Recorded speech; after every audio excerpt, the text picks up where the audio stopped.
President of the United States of America. Gentlemen, please rise to welcome His Excellency Donald J. Trump.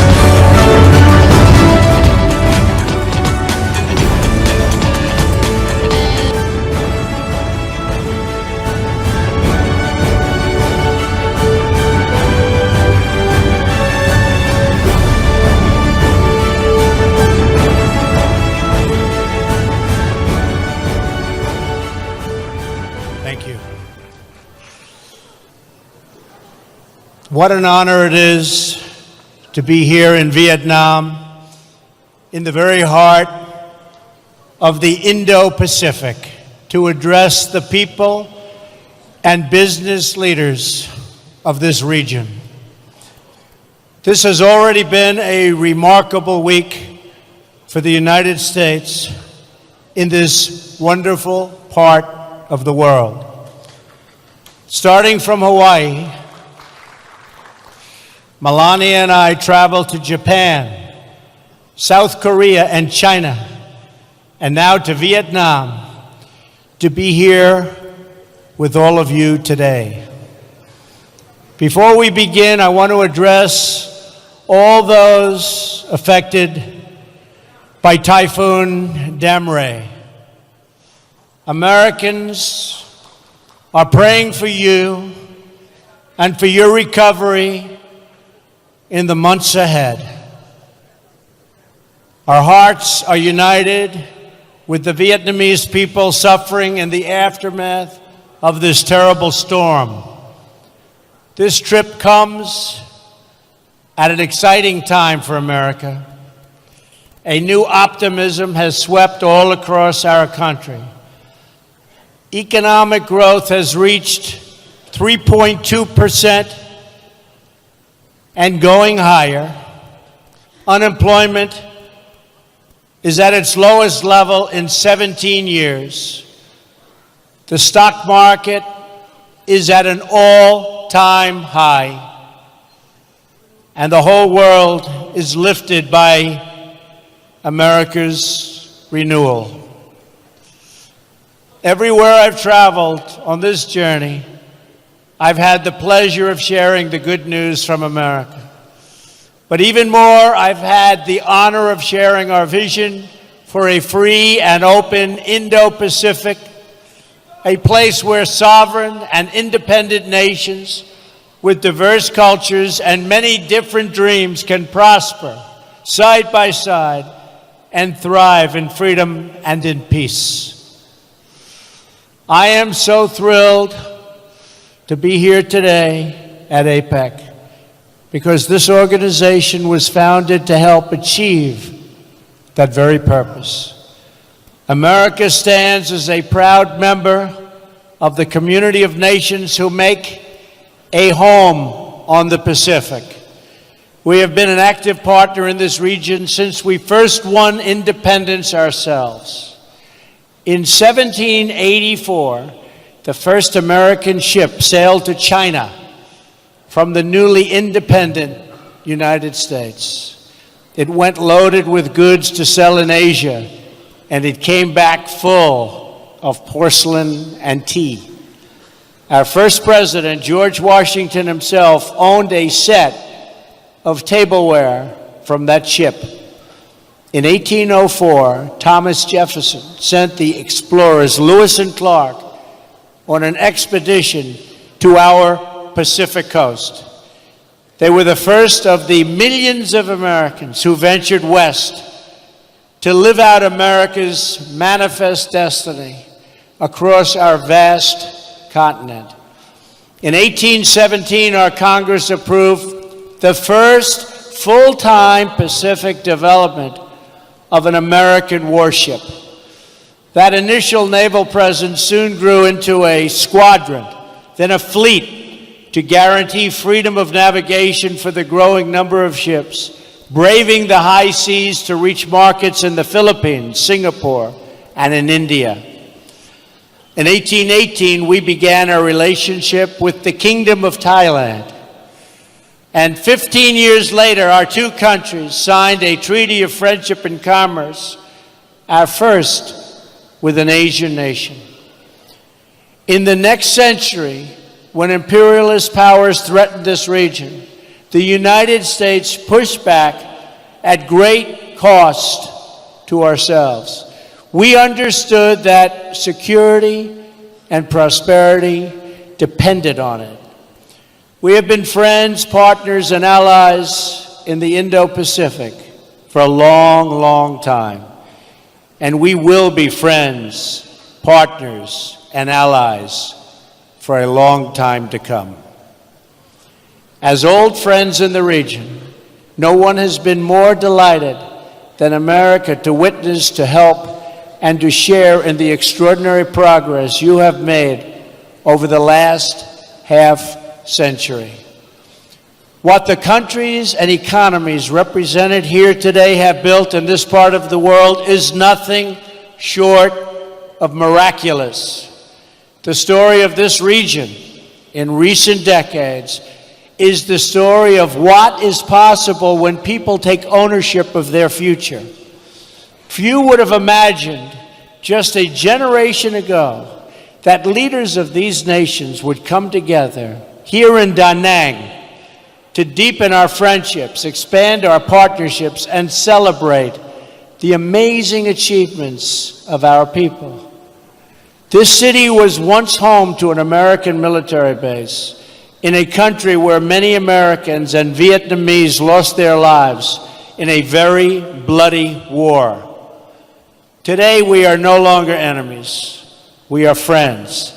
And this port city is bustling with ships from all around the world. Engineering marvels like the Dragon Bridge welcome the millions who come to visit Da Nang's stunning beaches, shining lights, and ancient charms. In the early 1990s, nearly half of Vietnam survived on just a few dollars a day, and 1 in 4 did not have any electricity. Today, an opening Vietnamese economy is one of the fastest growing economies on earth. It has already increased more than 30 times over, and the Vietnamese students rank among the best students in the world.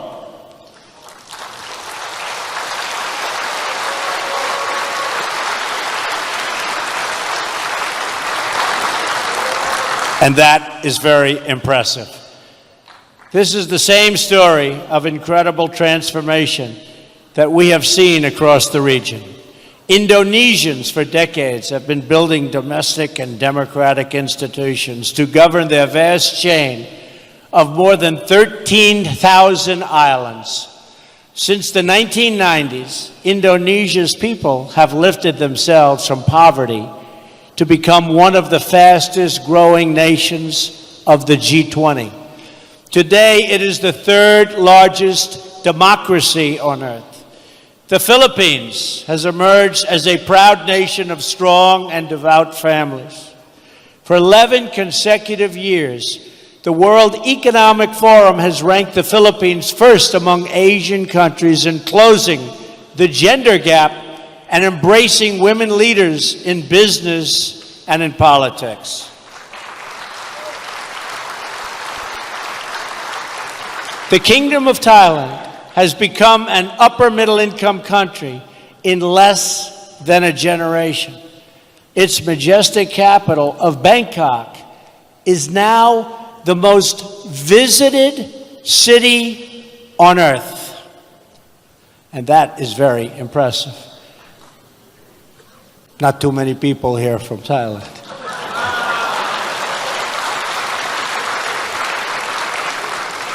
Malaysia has rapidly developed through recent decades, and it is now ranked as one of the best places in the world to do business. In Singapore, citizens born to parents who survived on $500 a day are now among the highest earners in the world, a transformation made possible by the vision of Lee Kuan Yew's vision of honest governance and the rule of law. And his great son is now doing an amazing job. As I recently observed in South Korea, the people of that republic took a poor country ravaged by war and in just a few decades turned it into one of the wealthiest democracies on earth. Today, South Koreans enjoy higher incomes than the citizens of many European Union countries. It was great spending time with President Moon. Everyone knows of China's impressive achievements over the past several decades. During this period, and it was a period of great market reforms, large parts of China experienced rapid economic growth. Jobs boomed, and more than 800 million citizens rose out of poverty. I just left China this morning and had a really productive meeting and a wonderful time with our gracious host, President Xi. And as I saw on my first stop of this trip, in Japan, we see a dynamic democracy in a land of industrial, technological, and cultural wonders. In fewer than 60 years, that island nation has produced 24 Nobel Prize winners for achievements in physics, chemistry, medicine, literature, and the promotion of peace.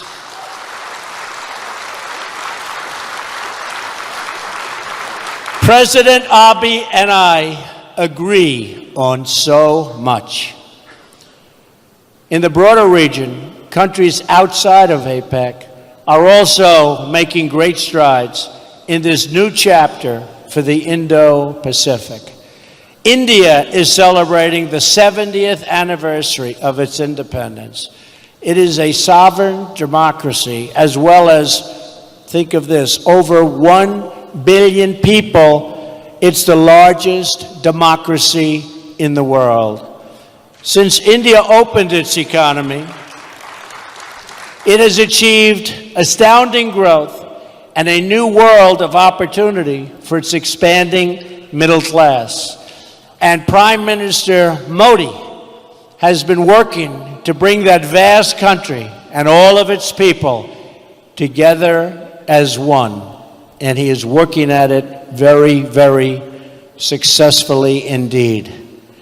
As we can see in more and more places throughout this region, citizens of sovereign and independent nations have taken greater control of their destinies and unlocked the potential of their people. They pursued vision of justice and accountability, promoted private property and the rule of law, and embraced systems that value hard work and individual enterprise. They built businesses, they built cities, they built entire countries from the ground up. Many of you in this room have taken part in these great uplifting national projects of building. They have been your projects from inception to completion, from dreams to reality.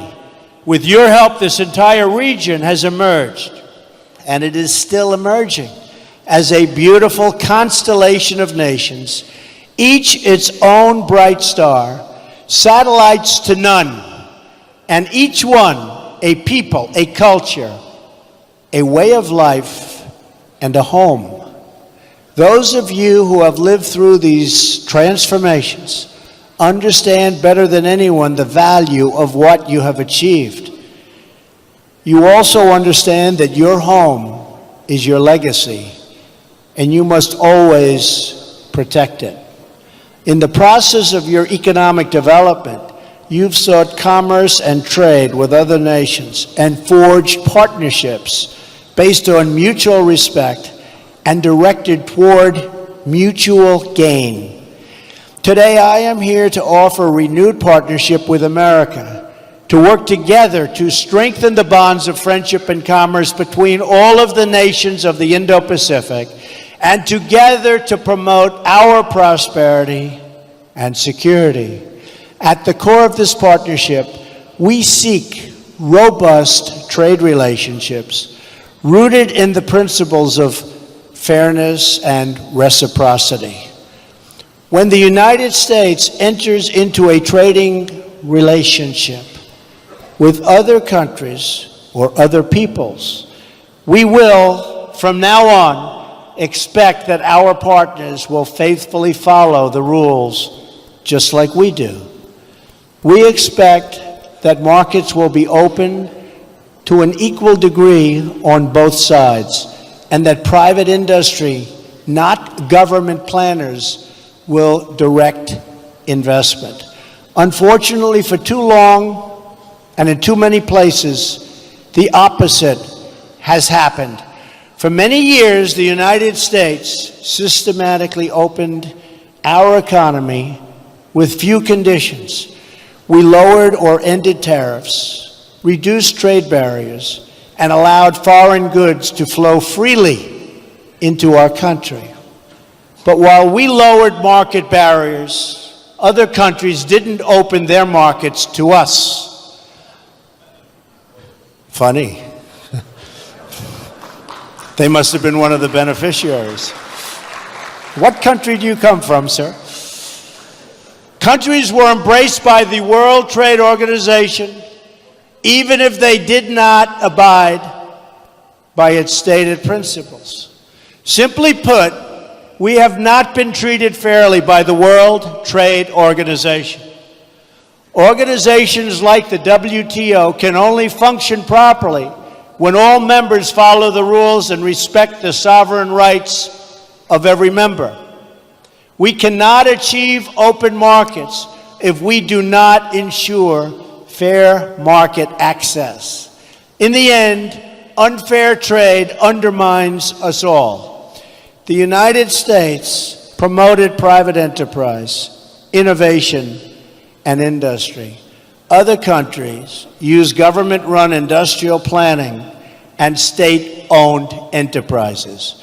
We adhere to WTO principles on protecting intellectual property and ensuring fair and equal market access. They engaged in product dumping, subsidized goods, currency manipulation, and predatory industrial policies. They ignored the rules to gain advantage over those who followed the rules, causing enormous distortions in commerce and threatening the foundations of international trade itself. Such practices, along with our collective failure to respond to them, hurt many people in our country and also in other countries. Jobs, factories, and industries were stripped out of the United States and out of many countries in addition. And many opportunities for mutually beneficial investments were lost because people could not trust the system. We can no longer tolerate these chronic trade abuses, and we will not tolerate them. Despite years of broken promises, we were told that someday soon everyone would behave fairly and responsibly. People in America and throughout the Indo-Pacific region have waited for that day to come, but it never has, and that is why I'm here today, to speak frankly about our challenges and work toward a brighter future for all of us.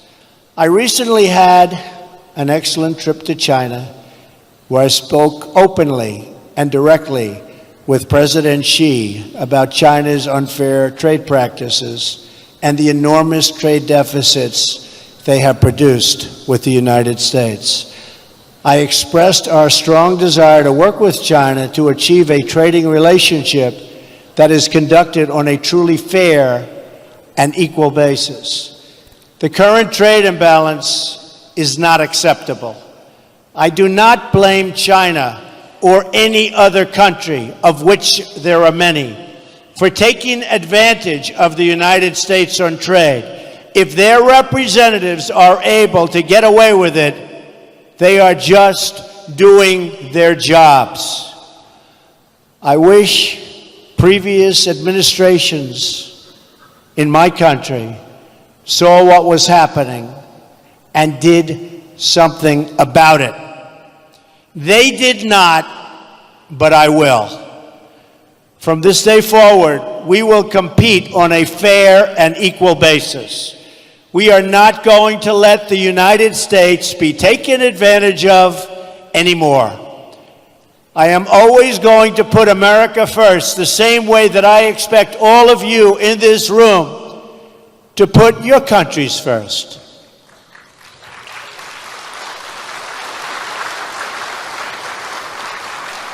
The United States is prepared to work with each of the leaders in this room today to achieve mutually beneficial commerce that is in the interests of both your countries and mine. That is the message I am here to deliver. I will make bilateral trade agreements with any Indo-Pacific nation that wants to be our partner and that will abide by the principles of fair and reciprocal trade. What we will no longer do is enter into large agreements that tie our hands, surrender our sovereignty, and make meaningful enforcement practically impossible. Instead, we will deal on a basis of mutual respect and mutual benefit. We will respect your independence and your sovereignty. We want you to be strong, prosperous, and self-reliant, rooted in your history, and branching out toward the future.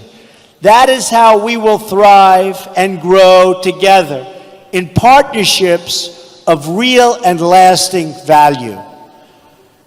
But for this, and I call it the Indo-Pacific dream, if it's going to be realized, we must ensure that all play by the rules, which they do not right now.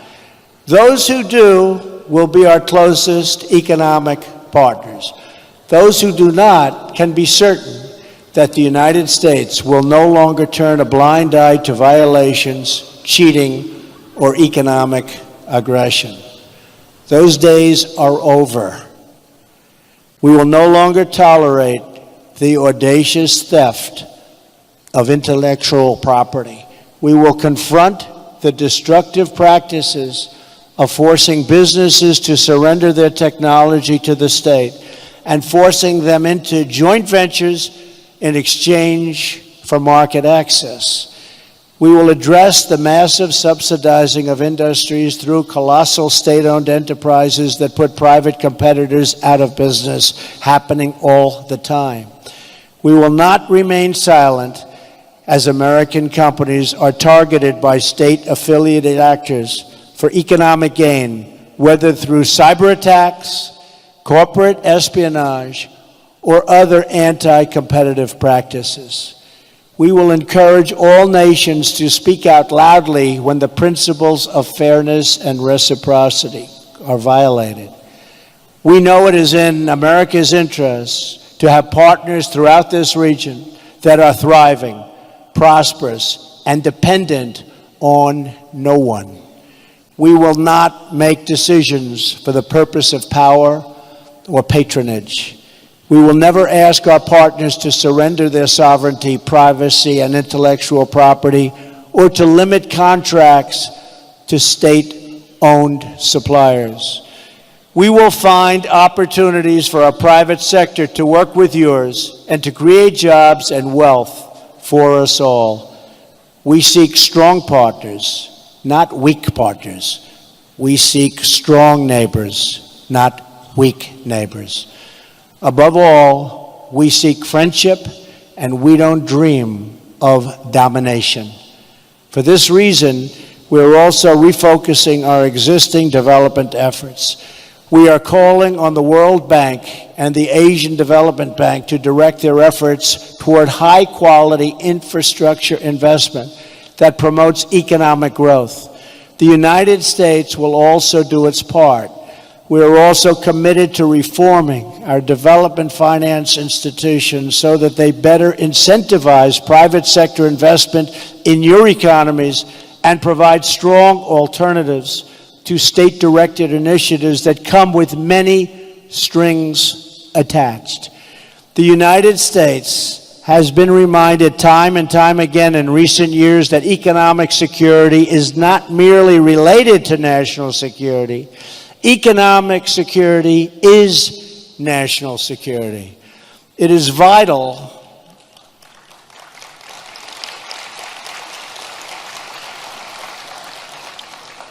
to our national strength. We also know that we will not have lasting prosperity if we do not confront grave threats to security, sovereignty, and stability facing our world today. Earlier this week, I addressed the National Assembly in Seoul, South Korea, and urged every responsible nation to stand united in declaring that every single step the North Korean regime takes toward more weapons is a step it takes into greater and greater danger. The future of this region and its beautiful people must not be held hostage to a dictator's twisted fantasies of violent conquest and nuclear blackmail. In addition, we must uphold principles that have benefited all of us, like respect for the rule of law, individual rights, and freedom of navigation and overflight, including open shipping lanes. Three principles, and these principles create stability and build trust, security, and prosperity among like-minded nations. We must also deal decisively with other threats to our security and the future of our children, such as criminal cartels, human smuggling, drugs, corruption, cybercrime, and territorial expansion. As I have said many times before, all civilized people must come together to drive out terrorists and extremists from our societies, stripping them of funding, territory, and ideological support. We must stop radical Islamic terrorism. So let us work together for a peaceful, prosperous, and free Indo-Pacific. I am confident that together, every problem we have spoken about today can be solved and every challenge we face can be overcome. If we succeed in this effort, if we seize the opportunities before us and ground our partnerships firmly in the interests of our own people, then together we will achieve everything we dream for our nations and for our children. We will be blessed with a world of strong, sovereign, and independent nations, thriving in peace and commerce with others.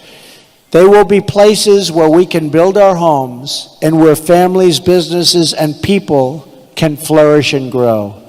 If we do this, we will look at the globe half a century from now, and we will marvel at the beautiful constellation of nations, each different, each unique, and each shining brightly and proudly throughout this region of the world.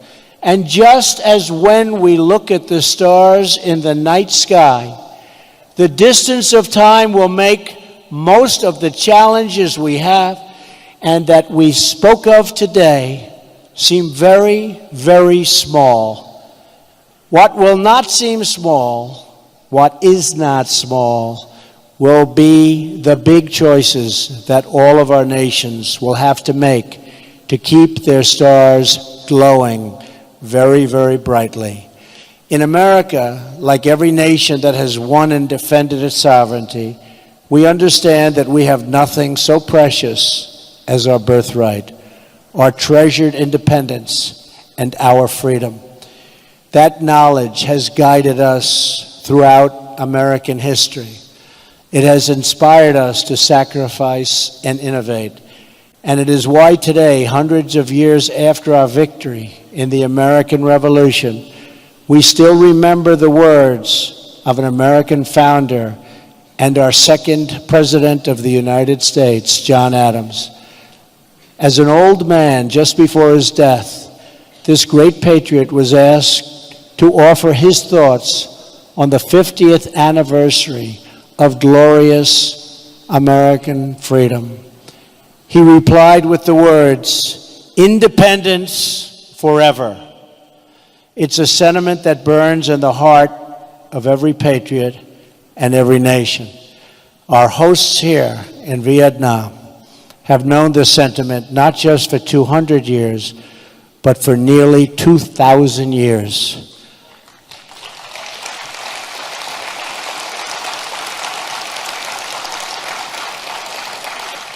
It was around 40 AD when two Vietnamese sisters, the Trung sisters, first awakened the spirit of the people of this land. It was then that for the first time, the people of Vietnam stood for your independence and your pride. Today, the patriots and heroes of our histories hold the answers to the great questions of our future and our time. They remind us of who we are and what we are called to do. Together, we have it in our power to lift our people and our world to new heights, heights that have never been attained. So let us choose a future of patriotism, prosperity, and pride. Let us choose wealth and freedom over poverty and servitude. Let us choose a free and open Indo-Pacific.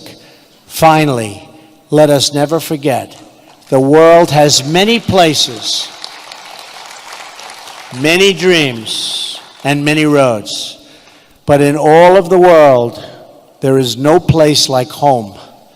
And so, for family, for country, for freedom, for history, and for the glory of God, protect your home, defend your home, and love your home today and for all time. Thank you. God bless you.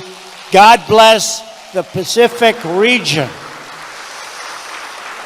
And God bless the United States of America. Thank you very much. Thank you. Ladies and gentlemen, please rise to thank the President of the United States of America. Is a free and open Indo-Pacific. Finally, let us never forget, the world has many places, many dreams, and many roads. But in all of the world, there is no place like home. And so, this is Steve Lichtner speaking right now. That was President Trump's speech from Asia, from Vietnam specifically. So we're going to be covering at 2:30 a.m. the meet and greet with veterans he's doing in Vietnam, and we will have that in 38 minutes from now. That's when it is. So hold on one second. Oh, he's finishing up. He finished. I'm sorry. There was a little delay here. I was a little confused because I saw him and I didn't want to be talking over the president. But so that was the president's speech to the Asia-Pacific Economic Cooperation. That's the name of the forum. It involves 21 Pacific Rim countries. They meet every year. They try to promote free trade among the countries and economic cooperation. And it was interesting. You know, it was I don't know if confrontational is the right word, but there was a little confrontational stuff in there from President Trump. You know, there was a bunch of, I would say the biggest part of that speech was devoted to, saying, we've put up with unfair trade practices from all of you for a long time, and we're not going to do it anymore. And we're willing to work with you if you will practice fair trade with us, but we're not willing to do it if you guys aren't going to be fair with us. So that there was a good chunk of that speech. I think the biggest chunk of that speech, which was really that America first. he said this interesting thing where he said something like, "I wish previous administrations in my country had saw what was happening and did something about it. They did not, and I will." So we're going to talk about that speech. We'd love to hear what you thought about President Trump's speech to APEC, which we just saw. And again, at 2:30 a.m., we are going to bring you live President Trump's meet and greet with Vietnam veterans in Vietnam. But if you want to reach out, let me know what you thought of the speech. I'm happy to read your comments on the air. You can reach me at Lookner, at Lookner on Twitter. This is the post-show for the speech, and I guess you could say it's the pre-show for the meet and greet in Vietnam with the veterans. By the way, thank you. A number of you made donations during the speech. Thank you. And Shelley Foons just made a donation and said, "Thank you, Right Side, for the continuous support of President Trump." Well, you know, we don't tell you what to think about President Trump or anything else, but we do think it's important to show his speeches and show his rallies uncut and let you hear everything he has to say. So, but the donations are what keeps us on the air. We really appreciate those because we are viewer supported. So if you like Right Side Broadcasting, you want to support us, go to the bottom of the YouTube chat and click on the $ at the bottom of the YouTube chat, or go to rsbn.tv/donate, rsbn.tv/donate. Thank you to the moderators for staying up late tonight and moderating our chat rooms. We got JC and Guinevere and Ron Miller and wow, a lot of people are up late tonight. That's great. I love it. People with my hours, so I don't know if I saw everybody in there. Let's see, but thank you all the moderators. And we got another donation, by the way, from Augustolina Smiles. Augustolina, thank you for the donation. And thank you to Common Sense and Gleno on the website. So let me know what you thought of the speech. It was interesting because I didn't know, I'm not too familiar with what APEC speeches are normally like. And I thought maybe this was going to be kind of just like a friendly, let's all work together, we're all Pacific Rim countries. But it was not that. As I said before, it seemed like the big part of the speech was President Trump saying, past administrations put up with unfair trade.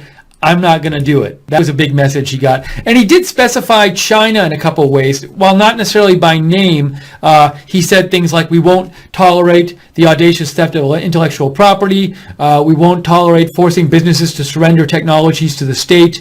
We won't tolerate massive state-subsidized enterprises that put private businesses out of business. Now, I think when he was saying that, he was, in theory, directing it to everybody, but it seemed like he was really, those are things that a lot of times are associated with China.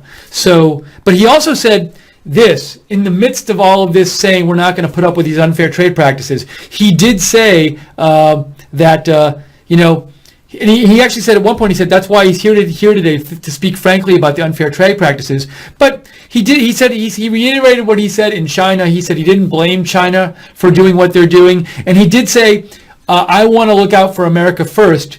But then he said, just as I expect all of you to look out for your countries first. And you got a little applause there. So, it seems to be that he's just saying, like, look, we're going to take care of our own. We're going to look out for us. We know you're looking out for you. And we're not going to put up with stuff anymore. That was I think, the general tone of the main part of the speech. Maybe you disagree. We'd love to hear what thoughts you have on it. Write to me on Twitter, at Lookner. Let me know what you thought of the speech. Louise said, great speech, direct, but a lot of hope and optimism. And yeah, he wasn't all critical. He did say he wanted these countries to work together, and he thought, by working together, they could make it better for all the countries. So it certainly was hopeful in some places. Cindy Lopez says, I think Trump got a little riled up when that guy laughed at him. That was the best. Trump called him out. There was this one part of the speech, I can't remember exactly what President Trump was talking about. And I guess somebody laughed in front of him, and maybe President Trump thought he was laughing at what President Trump said. I can't tell, maybe he was laughing at something else. But President Trump said, I think he was talking about countries treating the United States unfairly in terms of trade. And then when the person laughed, President Trump said something like, oh, that's funny. And he said something like, I'm guessing you're from one of those countries that hasn't been treating us fairly. And then he did say, what country are you from, sir? But I thought he was going to wait and actually ask the guy and see what the guy said. But he didn't. He kept moving on with his speech. It might have been an odd moment if he had actually called out the guy and said, what country are you from? But he moved on quickly. By the way, Sound Creation made a donation before and made another one right now from Canada and said, big money in Pacific Rim trade, important for USA. Hey, let me show you. I was just looking at this before. I want to show you a little bit about APEC.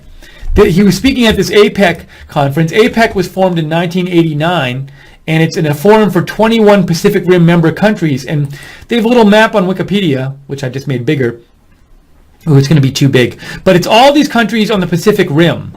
So what you're missing at the, let me get rid of the graphics for a second. So all these Pacific Rim countries, all the green countries, those are the APEC countries. So it includes China, and Vietnam, and Australia, Mexico, Canada, and I'll show you the list actually. But I found that interesting. So he's in Asia, but he's not just speaking to Asian countries. I mean, these are all the countries of APEC, and it's the countries that surround the Pacific. Peru, Chile, some South American countries there, New Zealand. So those are all the APEC countries. We got a couple donations I want to mention. S Blaster, you made a donation, thank you, and said, once upon a time there was a little boy in a picture, he farted and then a lady came. Godspeed RSBM, great job with Trump. Thanks, S Blaster. Roger C made a donation. Thank you, Roger C. Lars Anderson has donated several times from Sweden, I believe. Thank you, Lars. And he said Stephen Miller is great. Thank you. And we really appreciate the donations. Those keep us on the air, so thank you. Also, to know when we're coming on the air with breaking news videos, as you can see, we come on the air at all hours. Subscribe to us on YouTube and click on the notifications bell so you know when we're coming on the air. We are going to be on the air at 2:30 a.m. in just a half an hour from now. We are going to be carrying President Trump's meet and greet with veterans that's going to be in Vietnam, in Da Nang, where he made the speech, just made the speech to APEC. And I'm getting a message right now. Hang on one second. Okay, so I just got a message from Joe.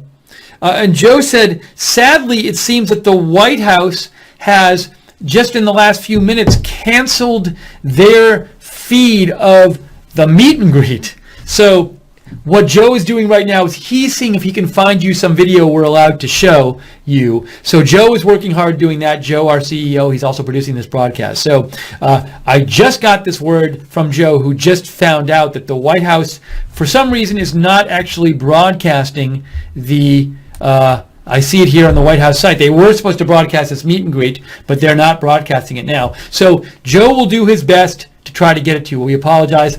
Once in a while that happens. Their schedule changes in terms of broadcasting, so we'll do our best to get you something. But in the meantime, would really love to hear what you thought about President Trump's speech to APEC. Write to me on Twitter, let me know.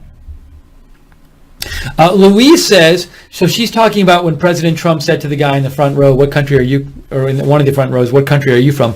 Louise says, that is Trump. Joking was all in good fun, but of course media will make a big deal of it, asking guy from what country. Now, I think they might have made a bigger deal of it, Louise, if he had actually stopped the speech and made the guy answer, but he really just moved on, so it seemed like it was more of a rhetorical question. Nolan Neal writes in, Trump was right on point, said what was needed to be said for a long time. All countries should put their own interests first, free and fair. Deplorable Alfredo writes in, I thought it was a great speech. I'm wondering if he will start taxing products from China.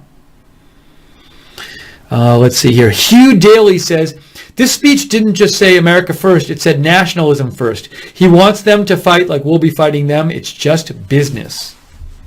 WVUSA says, excellent speech, President, a true leader.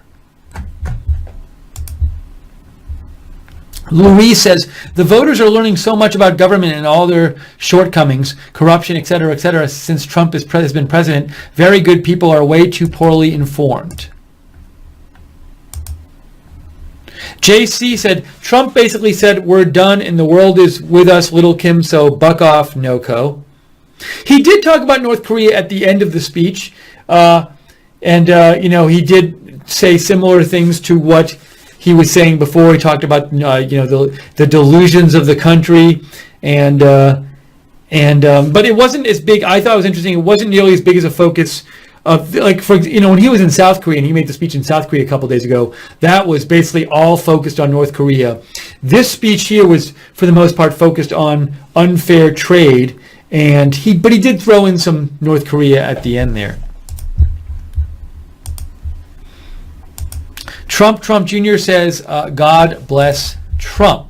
So let me know if you have any thoughts, more thoughts on this speech, the APEC speech we just heard President Trump give in Vietnam. This is Steve Luckner. This is Right Side Broadcasting. For those of you who haven't watched us, we cover news all the time. We cover President Trump's speeches all the time. We do post shows for them. So if you want to know when we're coming on the air with these videos, subscribe to us on YouTube. Click on the notifications bell. Also, you can follow us on Facebook, Right Side Broadcasting, on Twitter, at RSB Network, and I am on Twitter at Lookner, at Lookner. And let me know what you thought of the speech. Write to me on Twitter. Thanks again to the moderators who have been in the chat room throughout the day with us, moderating the chat on both the YouTube and the website. One thing related to Asia, the Asia trip I've been thinking about recently is, so President Trump went to China. He met with President Xi. He didn't. So something the press is talking about is President Trump did not insist on taking a question when he did his joint statements with President Xi. And I guess the last few presidents American presidents who visited there have insisted on taking a question, although I guess President Obama, the first time he visited, did not insist on taking a question and did so later.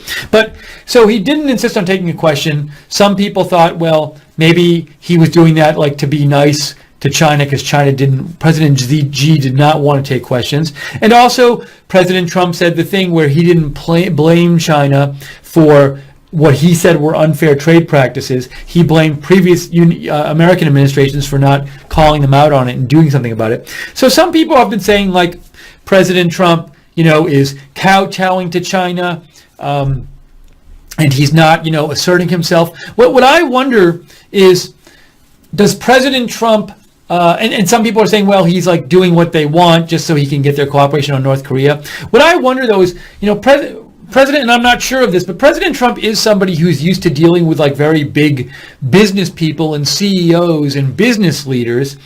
And, it's possible that he has some kind of strategy dealing with President Xi. Like when he goes there and he praises President Xi and he doesn't insist on taking a question and he says, oh, it's not China. I'm not going to blame China for the unfair trade stuff.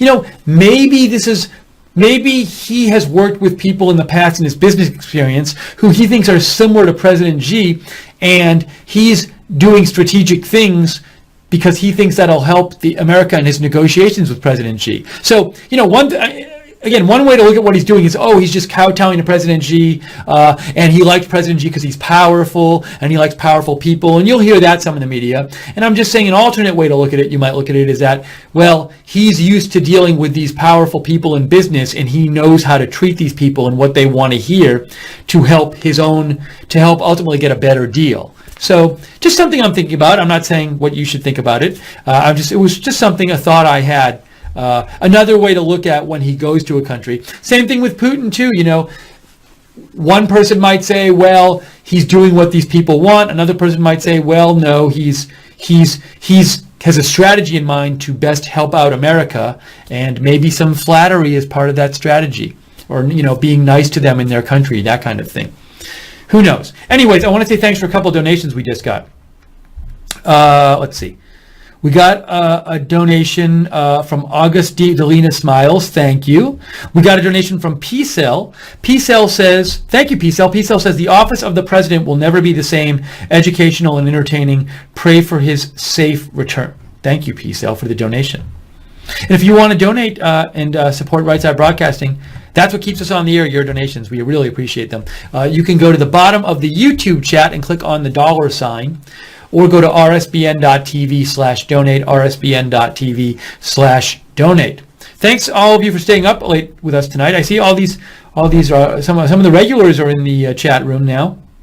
In addition to our moderators, JC, Guinevere, Ron Miller, we also see like who else was in there? I saw Jason Thornton before. Sheila is in there, and Alan S., Andrew Jackson, Kabar Research, The American. a lot of different people up there late at night. So we appreciate you joining us. And we're going to be on a little while longer here. So if you want to make any comments about President Trump's speech or about his Asian trip in general, write to me on Twitter @Lookner, and I'll read your comments on the air. And as I mentioned before, we were supposed to carry at 2:30 a.m. the meet and greet that President Trump is supposed to be doing with veterans, I assume Vietnam War veterans. I'm not sure if this is American veterans or South Vietnamese veterans or both. I'm not sure. But the problem is that a few minutes ago, the White House, they didn't announce, but it appeared on their page that they were not going to be covering this event anymore. They were supposed to cover it. So Joe is trying to find you another feed, but it might be difficult to find you a feed of that event. I don't know if there are other feeds available to us of that event. So Joe's doing his best as we speak. I wanted to show you another thing I saw, which I wanted to show you, if I can find it. Where was that? I found a neat map of President Trump's Asian trip. Where was this? That's not it. Let me look at one more place. I had this map. Is this it? I found a map, but it's not as cool as the other one. I'll give it one more shot.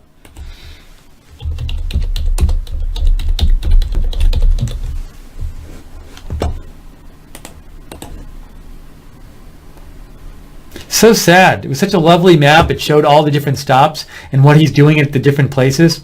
Can't find it now. See, here's the not good map.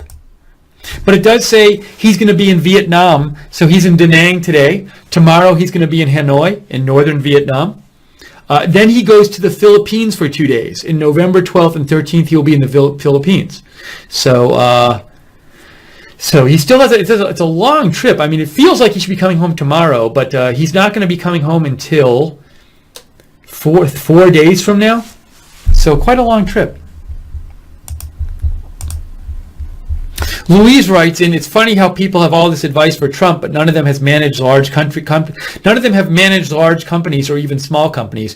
Very few have even negotiated big contracts, etc., but they all have this advice. It's an interesting point, and I wonder, and I don't know the answer to this, but he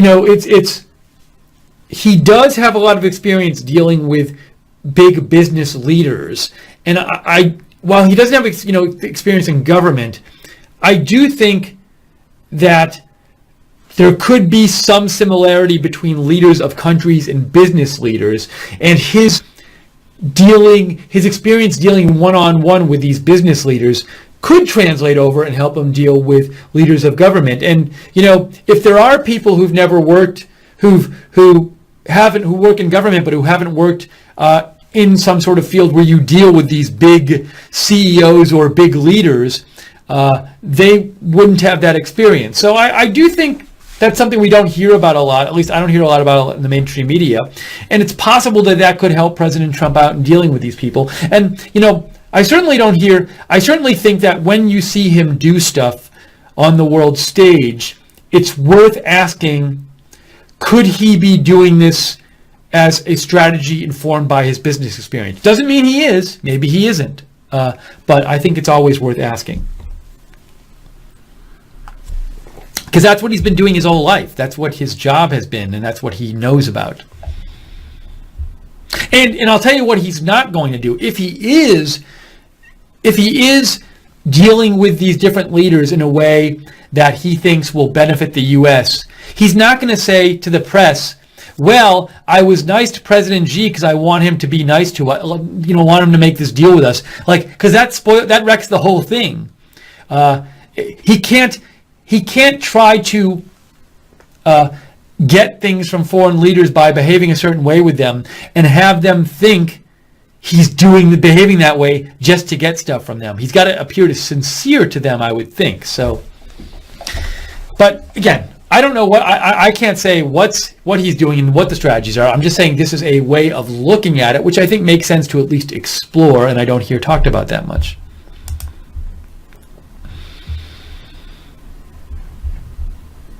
Oh, I just saw a post you might be interested. Speaking of APEC, where President Trump just spoke, Steve Herman just said, Vietnam has issued special APEC 2017 license plates. This one is a diplomatic one for Canada. So they get special license plates. And this is one of the U.S. ones. So there you go.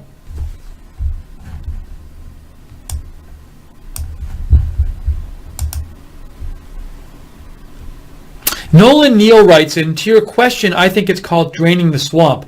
Can't blame other countries for taking advantage of the U.S. when they were just playing the U.S. game of kickbacks to crooked politicians and special interest groups.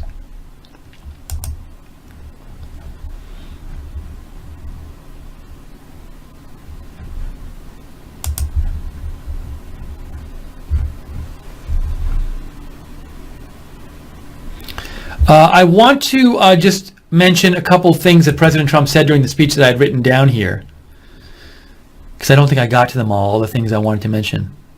So President Trump did say he thought that the U.S. has not been treated fairly by the WTO. He said that. He said countries were embraced by the WTO, the World Trade Organization, even if they did not abide by its rules. So he did have some criticism for the WTO.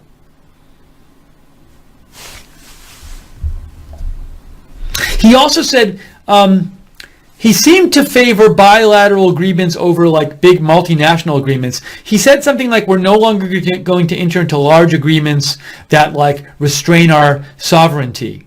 But he said he was willing to enter bilateral agreements with based on mutual respect and with countries that are willing to behave fairly with us.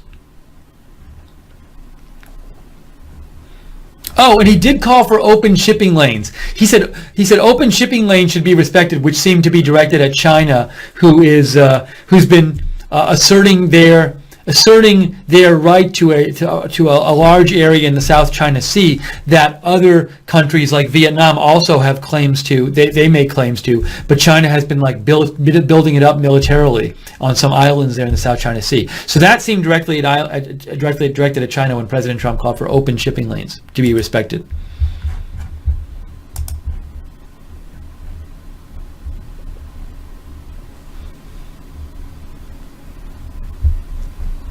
And you can see there's already an AP story out about this speech. Look, they've already published a story about it. And it says, the latest, President Trump tells summit of Asia-Pacific leaders he won't let the U.S. be taken advantage of anymore on trade. You just saw that here at Right Side Broadcasting. I want to see with Joe. Joe, I'm asking you, I'm texting you and seeing if we have any word on that feed. I'm guessing it's looking like we might not be able to carry it. Again, we were supposed to carry the meet and greet with President Trump and Vietnam veterans in Da Nang, Vietnam, which is supposed to be happening in about 15 minutes. But the White House, for some reason, decided not to carry that feed, and I don't know if another feed is available. Joe is trying to find out right now.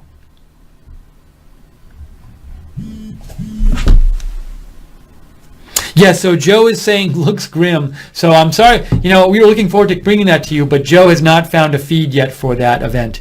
So we apologize for not being able to bring it to you. We just found this out a few minutes ago, but we're doing our best to just bring you as much stuff as we're able to from President Trump's Asia trip.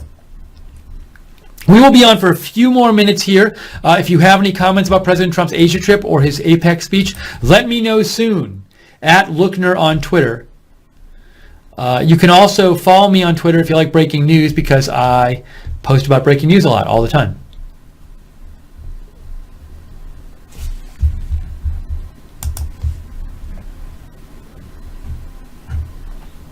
By the way, if you want kind of photos from the trip, this guy I follow on Twitter, who I really like to follow on Twitter, his name is Steve Herman. He is, I believe he's one of the pool reporters with the president, but he posts a lot of pictures. He's been posting a lot of pictures from this trip.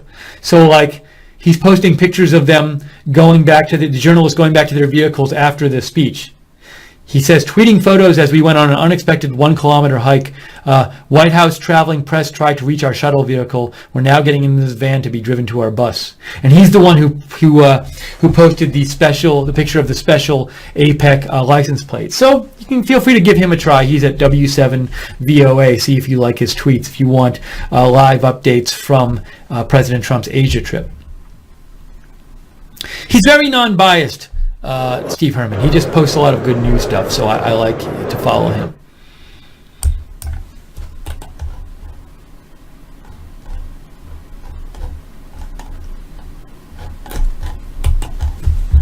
Okay, let's see if we have any more messages here.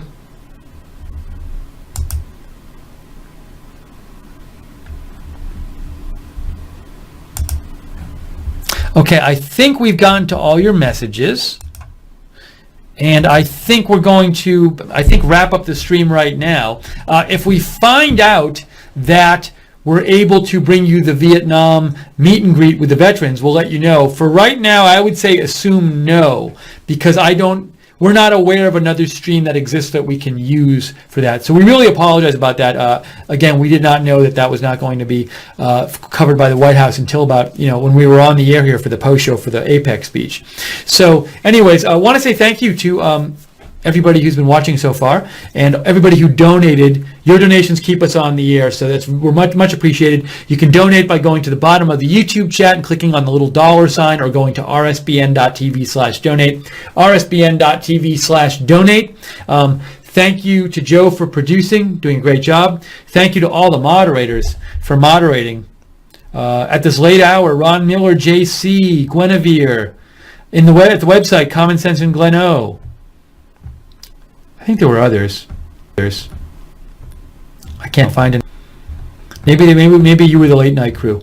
And subscribe to Right Side Broadcasting to know when we're coming on the air with our news videos. We come on at all hours. Click on the notifications bell when you subscribe so you get notifications.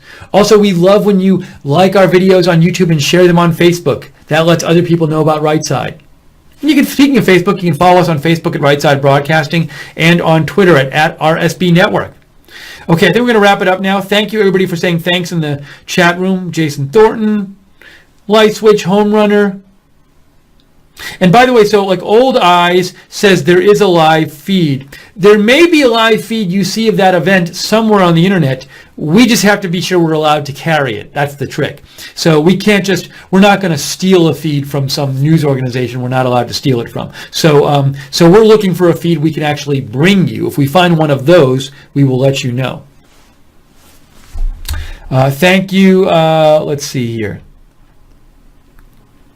UFO Factor Fiction, Light Switch, Metal Goddess Slayer. Metal Goddess Slayer says it's freezing in Illinois. I'm sorry. It's a little cool in Atlanta too, but probably not as bad as Illinois. Thank you to Luciferin 7, Rock Ribbed Rushy, Beavernator. This is the late night crew apparently. Kay's Critters, Sharon, Keith, thank you for staying up with us.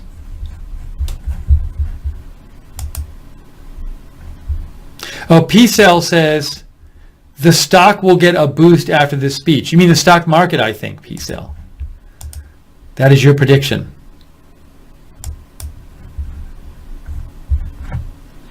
Reagan Better says multiple reports saying Putin cancels meeting with Trump from a scheduling conflict. I heard the meeting was just being canceled because they both said they couldn't. They both said they couldn't fit it into their schedules. Now, who knows if that's the real reason? Well, let's see. To these questions from the following keynote address. Before I go off the air, I'll let you know that. Independent says President Trump will not meet with Vladimir Putin. Press Secretary Sanders said there were scheduling conflicts on both sides. That was what Press Secretary Sanders said. Again, don't know if there's another real reason besides that. Okay, wrapping it up here. Thanks again. Thanks Gator Den. Thanks Darth Vader, Babak, Cockats, and everybody else there. Linda Lou Belk. See, now everybody's saying thank you. Justin Green. All right, we're wrapping it up right now. Thank you again to Joe for producing, staying up late. This is Right Side Broadcasting. I got one more message from Joe. Yes, Joe said, unfortunately, we're not going to be able to bring you that because of a lack of a screen we can show you. So Joe apologizes. We all apologize here at Right Side Broadcasting. We're not going to be able to bring you that event. But next thing we can bring you from the Asia trip, we will bring it to you. Tomorrow, if there's breaking news, we will cover it. Hey, later tonight, if there's breaking news, we'll cover it. So keep an eye out for Right Side Broadcasting for now. Thank you all for watching. Thank you for staying up with us for the President's APEC speech. I am Steve Lichtner for all of us at Right Side Broadcasting. Have a great night.